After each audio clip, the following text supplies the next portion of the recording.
यासीन, कसम है कुरान की जो हिकमत से भरा हुआ है।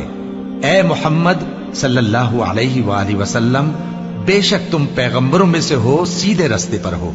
ये कुरान गालिब व मेहरबान का नाजिल किया हुआ है ताकि तुम उन लोगों को जिनके बाप दादा को खबरदार नहीं किया गया था खबरदार कर दो कि वो गफलत में पड़े हुए हैं।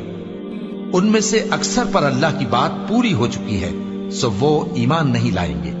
हमने उनकी गर्दनों में तौक डाल रखे हैं और वो ठोड़ियों तक फंसे हुए हैं, तो उनकी गर्दनें अकड़ी हुई हैं, और हमने उनके आगे भी दीवार बना दी और उनके पीछे भी, फिर उन पर पर्दा डाल दिया तो ये देख नहीं सकते। और तुम इनको खबरदार करो या न करो, इनके लिए बराबर है, ये ईमान नहीं लाएंगे। तुम तो सिर्फ उस शख्स को खबरदार कर सकते हो जो इस नसीहत यानी कुरान की पैरवी करे और रहमान से गायबाना डरे, सो उसको मगफिरत और बड़े सवाब की बिशारत सुना दो।